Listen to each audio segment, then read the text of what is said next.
Samira será la escritora más destacada de su tiempo, de los años 50-60, porque tiene una muy corta vida. Aquí no he puesto los años de la vida de esta narradora. Samira Azam nace en Acre, la ciudad de Acre, en el año 1927 y va a morir en el año 1967. Son 40 años, pero tremendamente productivos. Su vida se puede dividir en dos grandes etapas, la anterior al exilio y la posterior al exilio. En el exilio, en la anterior al exilio, ella vive en Acre, se educa allí y luego en Haifa, y por su talento es nombrada profesora y luego directora de una escuela, se dedica también a la radio. Pero cuando las fuerzas israelíes conquistan gran parte de Palestina, se ve forzada a exiliarse al Líbano. Esa estancia en el Líbano pues la va a hacer plenamente consciente de las dificultades de integración que van a sentir los palestinos, cómo se desestructura su vida. Por lo tanto, podemos dividir su narrativa en dos etapas, la anterior y la posterior al exilio. La anterior al exilio está poco recogida, más dispersa por diversas revistas, pero las otras las va reuniendo en las colecciones que tenéis aquí. En el papel tenéis, la primera es Cosas pequeñas, La gran sombra, Otros cuentos y El reloj y el hombre. Estas son las 4 colecciones que logra reunir en vida.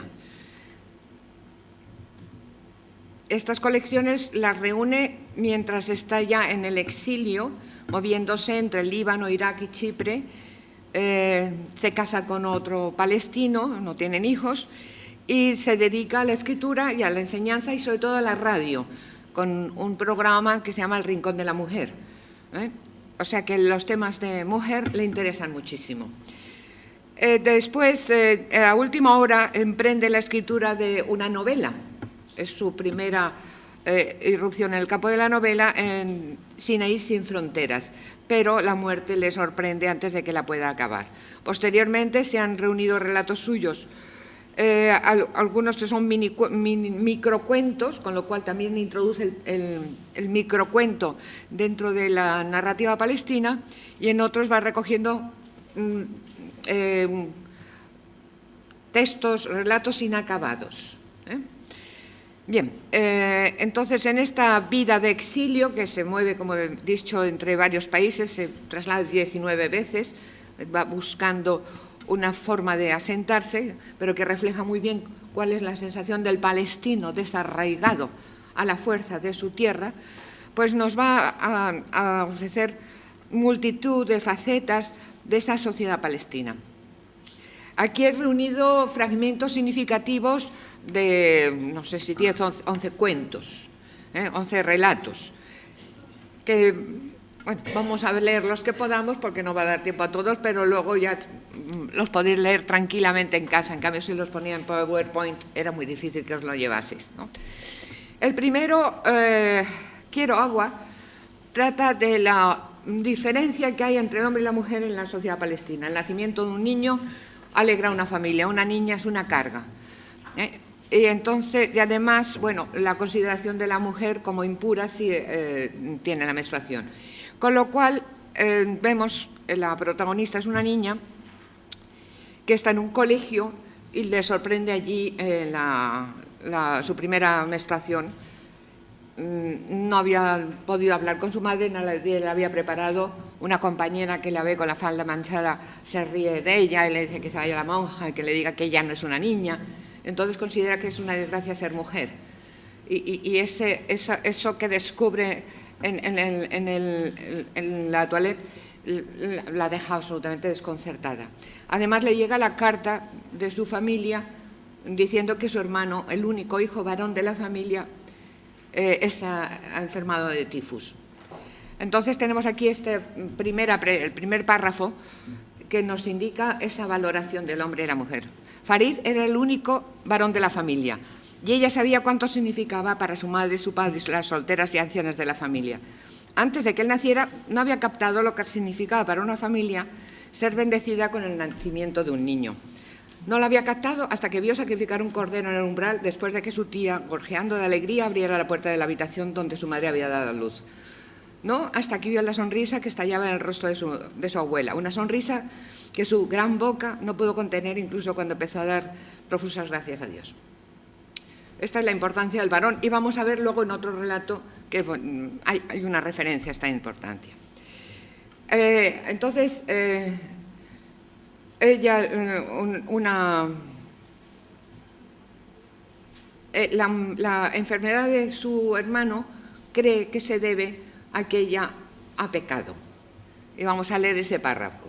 Ella no sabía que había una conexión entre esa cosa que había descubierto en el ritual y uno de los sacramentos de la Iglesia, si no hubiera oído a una de sus amigas advertirle que no podía comulgar si no estaba ritualmente limpia y pura, pues el mero acto de acercarse al altar en ese estado era un pecado mortal en su religión. Ella creía que si revelaba su secreto sería castigada, porque tal revelación daría salvo a otra oportunidad para mofarse de ella y condenarla por ser mujer. Imagínate, una mujer. Y ella había rechazado poner eso como excusa para no comulgar. Salva es la amiga deslenguada que la había puesto en ridículo, se había reído de ella ante todas las amigas al descubrir su falda manchada. Entonces piensa que ante el gran pecado que ha cometido de acercarse en esas condiciones al altar y comulgar, tenía que pagar su culpa. Y entonces pensó en cambiar la vida de su hijo, de su hermano, por la suya, al contemplar en su imaginación a los padres mirando el ataúd de su hermano, ¿no? Dice, entonces intenta primero tirarse por la ventana, pero piensa que lo único, a lo mejor no se mataba y encima la maldita Salwa se reiría de ella al ver su cuerpo destrozado. Había pensado en un veneno, pero no tenía el matarratas que usaba su padre en su casa. Entonces la última idea es con aspirinas. Voy a quitarme la vida con aspirinas. Y así lo cuenta el final del relato. Dice, ahí estaba el bote en el armario, ¿no? Si se tragaba hasta la última pastilla, seguro que moriría. Por la mañana sería un cadáver tendido en el suelo del dormitorio. Sus amigas de la escuela enmudecerían al verla. Y la directora llamaría a su padre y a su madre. Otra calamidad para la familia, pero como si la enfermedad de Farid no fuera suficiente. Pero ella iba a hacer eso para dar una nueva oportunidad de vivir a Farid. La muerte de una chica no es lo mismo que la muerte de un chico. Aquí se vuelve a recalcar la importancia del varón. Sus manos estaban temblando, sus miembros tiritaban de frío. Quería agua para tragarse las píldoras. ¿Cómo se les iba a tragar en seco? ¿Dónde estaba el agua? ¿No había una jarra y un vaso en la habitación? ¿Qué líquido podía ayudarla a cambiar su vida por la de Farid? Entonces se arrastró hasta la cama, enterró su cabeza bajo el cobertor, tratando de anular el murmullo de las páginas de la carta, donde le decían que su hermano estaba enfermo, que oía cada vez que volvía la cabeza hacia la derecha, tratando de ahogarlos con sollozos entremezclados con la sedienta frase «quiero agua, quiero agua». Bien, este es uno de los hechos importantes, preferencia del varón sobre la chica, más todas las ideas religiosas que pueden atormentar a una niña. El siguiente, un año más, trata de la separación que impone la partición de Palestina y la creación del Estado de Israel, que obliga a muchos a vivir en la diáspora. Entonces, se trata de una anciana que se ha tenido que ir al Líbano y que quiere ver a su hija que está en Nazaret, en el Estado de Israel. Para ello tiene que hacer un viaje desde Líbano, Siria, Jordania, para entrar a Jerusalén una vez al año, que es cuando dejan que se encuentren las familias de ambos lados. Entonces, esta mujer va en un taxi, ya anciana, va en un taxi y le va contando al taxista pues lo que le lleva a su hija Mariam. Y dice, Mariam ha tenido 3 partos sin que nadie le asista. Me voy a la mitad del párrafo siguiente. 7 años hace que nos separamos. Se fue recién casada y es madre de Elías, de Karim y de Abdel Nur. 7 años, hijo, toda una vida. Nunca ha podido ir desde Nazaret a encontrarse conmigo en Jerusalén. O estaba esperando o estaba criando. Su marido se ha venido una vez. Y mi hijo Abud la ha visto y dice que estaba gorda y llena de canas. Y la pobre no tiene por qué tener el pelo blanco todavía. O sea, la separación de 7 años le contaban que ya era como una desconocida para ella, ¿no? En otro momento del viaje le cuenta un poco de su historia familiar, que también brevemente recogida. Dice, nosotros somos de Jaffa. ¿La conoces? En Tareas de Alcalá teníamos una casa y un naranjal. Éramos de lo mejor del pueblo. La casa siempre estaba abierta a todos. Mi marido era el alcalde. El día de la boda de Mariam durmieron en casa 20 personas o más. Y ya no queda nada. La casa, los naranjos, mi ajuar, los cacharros de cobre. Ahora solo tenemos 2 colchones y 2 pucheros y una mesa que hizo Abud antes de irse a la guerrilla. Yo vivo en una habitación. O sea, el cambio de situación de los que han tenido que exiliarse. Cuando por fin llegan, después del larguísimo viaje a Jerusalén, que le lleva varios días, pues todos, hay una multitud de gente esperando ansiosa a sus familiares que abran la verja y les dejen entrar. La abuela, la anciana casi se desmaya y por fin abren la verja y entran raudales de gente, pero no llega Mariam. Mariam ha tenido que enviar a un amigo a ver a su madre porque su marido estaba enfermo. Entonces la pobre anciana le dice a este amigo, llévales este paquete con todo lo que había incluido, que estaba al principio del párrafo. Dice, llévaselos y dales un abrazo de mi parte. Diles también que si vivo un año más, el título del cuento, vendré sin falta a la cita, aunque tenga que venir arrastrándome. Y que si Dios tiene en su misericordia llamarme a su lado, moriré con 2 penas en el corazón. El dolor de mi patria y el no haber podido abrazar a Mariam. La unión de la vida familiar y la vida de la patria, el alejamiento de la patria, los 2 desgarros de esta pobre anciana. En Albórbolas también trata del drama de la separación. Entonces, la protagonista es una madre que ve que su hijo, exiliado en Beirut, se va a casar y ellos no pueden estar en la boda. Entonces, la única comunicación que tienen entre ellos es por la radio. El primer mensaje es que, como el hijo Yamil le dice que están bien, que se van a casar en la iglesia de tal, que se pongan en contacto con ellos. La familia le contesta también un brevísimo mensaje telegráfico diciendo que les desean felicidades por tu boda y te deseamos lo mejor. Y dice el narrador, eso es todo lo que pudieron hacer Salma y Karim por su hijo Yamil en el día de su boda, aunque habían estado esperando ese momento desde el mismo día en que nació. También era el único hijo varón. Por lo tanto, el desgarro es todavía mayor. La madre piensa, al mismo tiempo que se está celebrando la boda, dice, en este momento Yamil se estará casando. Si pudiera tener alas para volar hasta él, ¿cómo puede ser que se case sin su padre y sin su madre estén a su lado? Que solo tiene que sentirse al no estar a su lado ninguno de sus parientes. Los invitados son parientes de ella, su madre, su padre, sus hermanos, hermanas y sus parientes más distantes. En este punto en que expresa su drama, la narradora hace un giro que introduce un poco la comedia, imaginando la madre a su consuegra de protagonista en la boda. Entonces se pone a atacar los nervios. Y dice, ¿quién en la tierra podría estar cantando por el novio? ¿La madre de la novia? ¿Cómo va a actuar la muy presentuosa como si fuera la boda de uno de sus propios hijos? Maldita sea, el escenario es completamente suyo, así que se ha designado a sí misma como la madre de Yamil. Si yo estuviera cerca, le habría parado los pies y habría frustrado su ambición. Sé muy bien cómo son las suegras de los novios. Es una forma de diluir la enorme tragedia e incluso a veces de resaltarla por contraste, ¿no?, con esta ironía de los celos de la madre de su consuegra. Lágrimas en venta trata un tema prototípico del Oriente Árabe, que es el de la plañidera. La plañidera acude a los entierros con todos los signos llora más que los propios familiares, y si acude a las bodas tiene una enorme alegría. Entonces la protagonista es una niña que acude a estos eventos por la curiosidad de saber qué pasa, y nos cuenta al final del relato.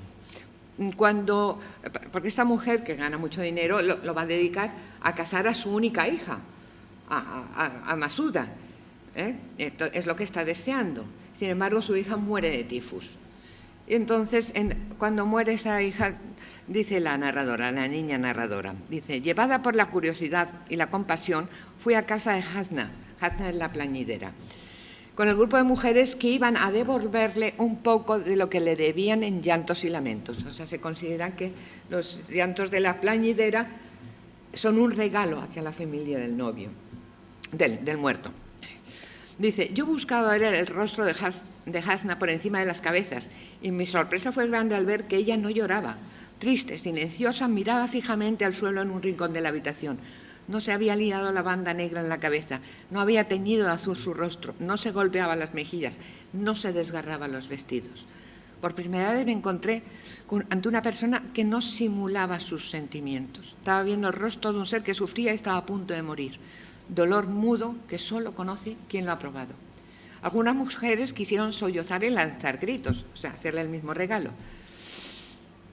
Hasna las miró con asombro, como si reprobara esas manifestaciones, y ellas se callaron, desconcertadas por su actitud.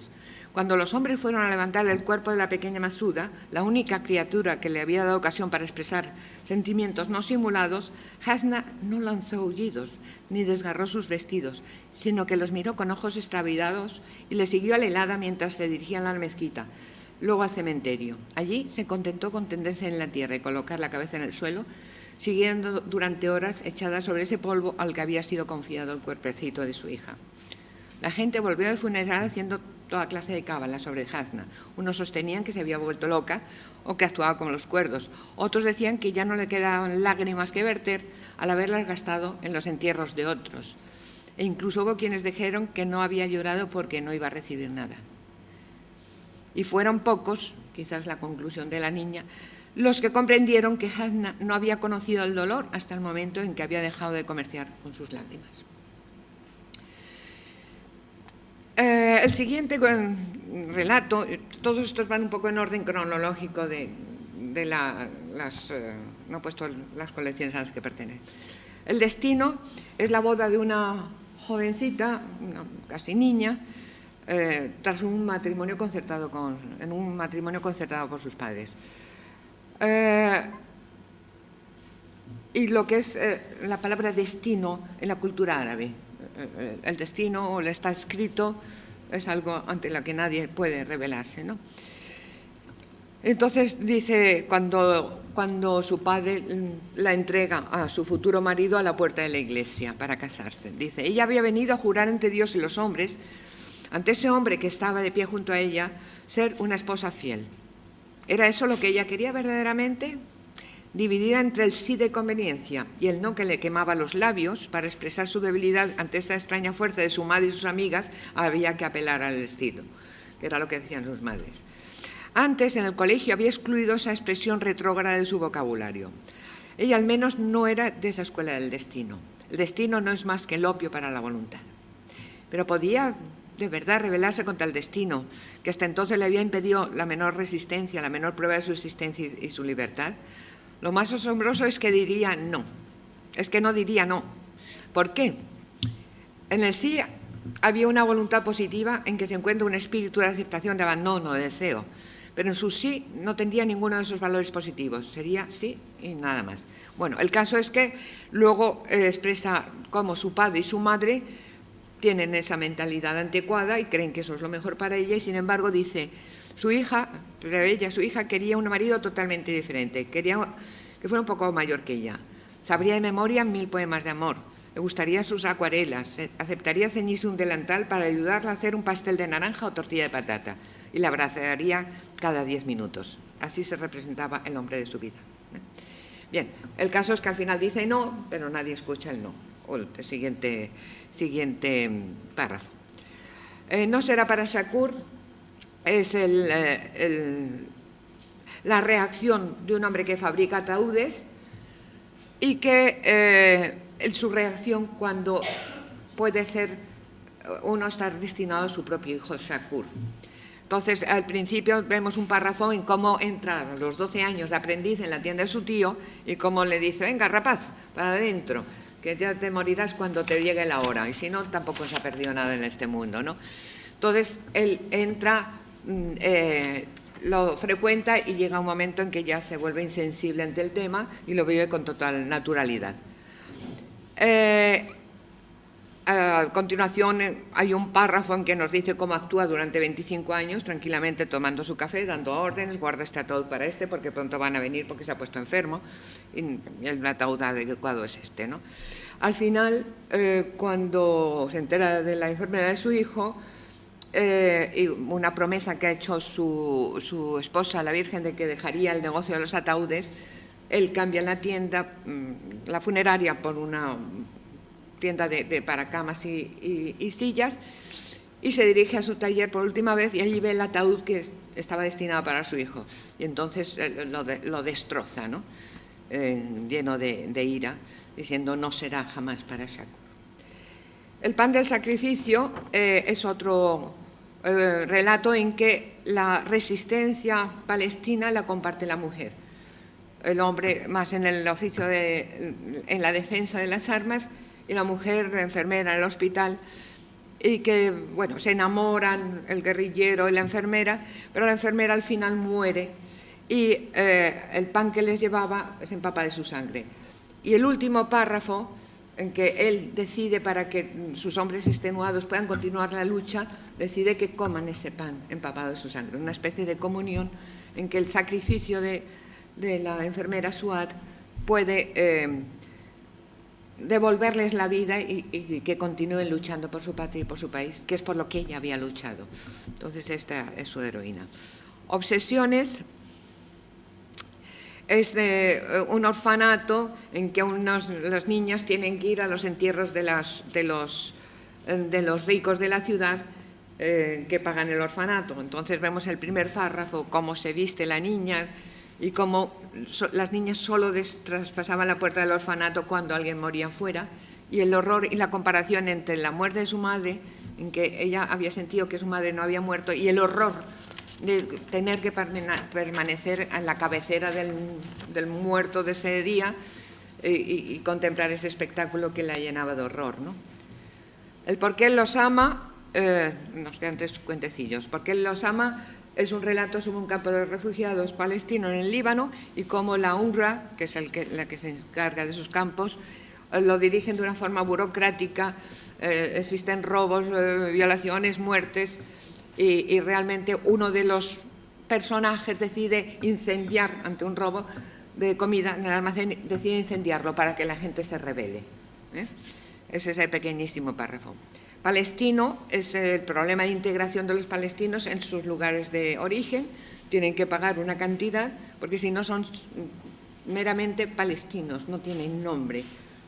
Cualquier individualidad se ha perdido. Por lo tanto, tienen que inventarse la historia de un abuelo de una aldea libanesa o cualquier cosa para que les den la tarjeta de identidad soñada. Y fijaros bien en la narración. He visto carros de hierro, estamos hablando de los años 40, 50, que se enganchaban unos a otros, tirados por el más grande de ellos sobre 2 hilos brillantes más afilados que el puente del juicio final. Un tren. Los ojos abrieron desmesuradamente y las miradas se cruzaron entre el estupor general. Y eso no es todo. Hay algo aún más increíble. Pequeños carruajes que marchaban, no importa dónde, con 2 ojos brillantes que se encendían y apagaban solos, transportando a 5 o 6 personas a la vez y que se iban a toda marcha gritando «cuidado, cuidado». Los coches.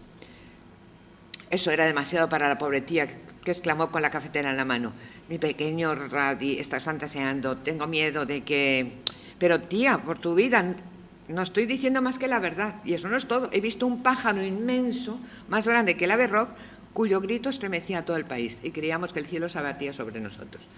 Un avión. «Mi pobre Raíl, si el Sheikh te oyera, te tomaría por loco». Parecía que ya presentí la tragedia. Porque el cuento había empezado con la muerte del sheikh, porque el sheikh, al oír esto, le manda a sus subordinados o sus discípulos que cojan una serie de garrotes. Entonces dijo, Razuk trajo unos valiosos garrotes, sólidos garrotes de madera de granado mojados de agua para hacerlos más eficaces. 4 devotos acólitos las empuñaron puestos en posición. Y los golpes empezaron a llover como granizo. 20 más, otros 20 y otros 20. Los bastones hendían el aire mientras la verdad bramaba en la garganta del desdichado Radi, que con el tiempo fue incapaz de cualquier locura e impiedad. Entonces sus restos fueron llevados en cortejo a su tía. Cuando a poco tiempo se fueron los turcos y llegaron los británicos con los coches, los trenes y los aviones, la aldea se unió y le propinó el mismo escarmiento al sheikh. Bien, estos son unas brevísimas pinceladas de la sociedad que describe Samira Azam en sus costumbres, sus tradiciones, sus ignorancias y su solidaridad. Y también los desgarros de la vida de los palestinos tras la partición y la creación del Estado de Israel. Así que creo que podemos ver de alguna manera, si lo leéis tranquilamente, cómo millares de ellos están sufriendo desde entonces ese desgarro de la separación. Y muchas gracias por la atención.